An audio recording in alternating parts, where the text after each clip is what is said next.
Assalamualaikum warahmatullahi wabarakatuh. Perkenalkan, nama saya Cindy Aulia Putri dengan NIM B1A1222161. Di sini saya akan menjelaskan jurnal yang telah saya review.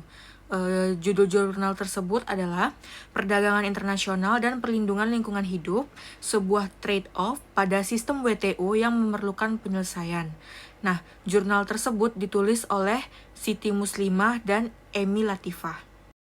Nah, lalu yang kedua, apa sih latar belakang masalah dari jurnal tersebut?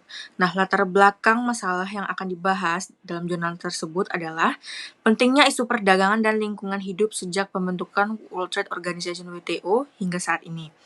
Beberapa sengketa yang terkait dengan isu perdagangan internasional dan lingkungan hidup juga disebutkan dalam jurnal tersebut, seperti kasus US Gasoline dan US Shrimp. Nah, lalu yang kedua, apa sih latar belakang masalah dari jurnal tersebut? Nah, latar belakang masalah yang akan dibahas dalam jurnal tersebut adalah pentingnya isu perdagangan dan lingkungan hidup sejak pembentukan World Trade Organization (WTO) hingga saat ini. Beberapa sengketa yang terkait dengan isu perdagangan internasional dan lingkungan hidup juga disebutkan dalam jurnal tersebut, seperti kasus US Gasoline dan US Shrimp. Nah, selanjutnya, apa sih yang dibahas di dalam jurnal tersebut? Nah, pembahasan dari jurnal tersebut mencakup hubungan antara perdagangan internasional dan perlindungan lingkungan hidup dalam konteks World Trade Organization atau WTO. Nah, dalam pembahasan tersebut telah disebutkan bahwa perdagangan internasional dan lingkungan hidup ini saling berkaitan. Namun, aturan lingkungan harus memperhitungkan kewajiban di dalam WTO. Negara miskin dan berkembang harus diperlakukan secara adil dalam sistem WTO. Selanjutnya, penafsiran yang bijaksana dan proporsional diperlukan untuk menyelesaikan perbedaan pendapat di antara negara anggota WTO. Selain itu, pembahasan juga mencakup konsep eco-labeling, kebijakan lingkungan, sengketa perdagangan, peran WTO dalam mempromosikan perlindungan lingkungan, selanjutnya, serta prinsip akses pasar dan perlindungan lingkungan hidup yang harus seimbang untuk mencapai tujuan perlindungan lingkungan tanpa menghambat perdagangan internasional.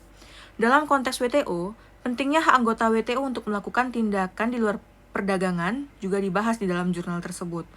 Dengan pasal 20 GATT tahun 1994 sebagai acuan yang mengatur tujuan di luar perdagangan yang proteksionis, eko-imperialisme, harmonisasi standar internasional, peraturan teknis, lalu ada bantuan teknis, selanjutnya untuk negara berkembang, konsep equivalence, dan perjanjian tambahan untuk memfasilitasi investasi teknologi dan modal intelektual di negara berkembang. Nah, eco-labeling juga menjadi topik pembahasan yang membahas tentang label lingkungan yang memberikan informasi kepada konsumen tentang dampak lingkungan dari suatu produk. Selanjutnya, apa sih asas hukum yang digunakan di dalam jurnal tersebut? Asas hukum yang digunakan dalam jurnal tersebut adalah aturan-aturan yang diatur dalam World Trade Organization atau WTO terkait dengan perlindungan lingkungan, seperti standar internasional, aturan teknis, standar teknis, aturan pengecualian pasal 20 GATT tahun 1994, dan eco-labeling. Nah, selanjutnya, apa sih teori hukum yang digunakan di dalam jurnal tersebut? Teori hukum yang digunakan di dalam jurnal tersebut adalah teori hukum normatif, yang mengacu pada analisis norma-norma hukum yang berlaku dalam konteks perdagangan internasional dan perlindungan lingkungan. Nah, selanjutnya, apa sih doktrin yang terdapat di dalam jurnal tersebut? Dalam jurnal tersebut, doktrin atau pendapat hukum yang digunakan adalah bahwa aturan-aturan WTO terkait dengan perlindungan lingkungan dapat diinterpretasikan secara berbeda oleh negara anggota WTO, yang dapat menyebabkan timbulnya sengketa. Nah, bagi negara miskin dan berkembang, aturan-aturan ini dianggap sebagai proteksi terselubung negara maju atau pasar dan produk nasional mereka. Nah, selanjutnya, apa sih konsep hukum yang digunakan di dalam jurnal tersebut? Konsep hukum yang digunakan adalah interaksi antara hukum perdagangan internasional dan hukum lingkungan internasional, di mana kedua sistem hukum tersebut harus saling berinteraksi dengan rangka mencapai tujuan perlindungan lingkungan dan pembatasan perdagangan. Nah, terakhir, apa komentar sebagai reviewer dalam jurnal tersebut? Nah, komentar saya sebagai reviewer dalam jurnal tersebut adalah ada suatu kritik yang dapat diajukan adalah perlunya lebih banyak contoh kasus konkret yang mendukung argumen-argumen yang disampaikan terkait dengan sengketa perdagangan internasional. Nah, dan perlindungan lingkungan hidup tentunya. Selain itu, penjelasan yang harus lebih mendalam tentang bagaimana negara-negara miskin dan berkembang diuntungkan atau dirugikan oleh aturan WTO terkait perlindungan lingkungan dan bagaimana sih perlindungan tersebut dapat memperkuat argumen yang disampaikan.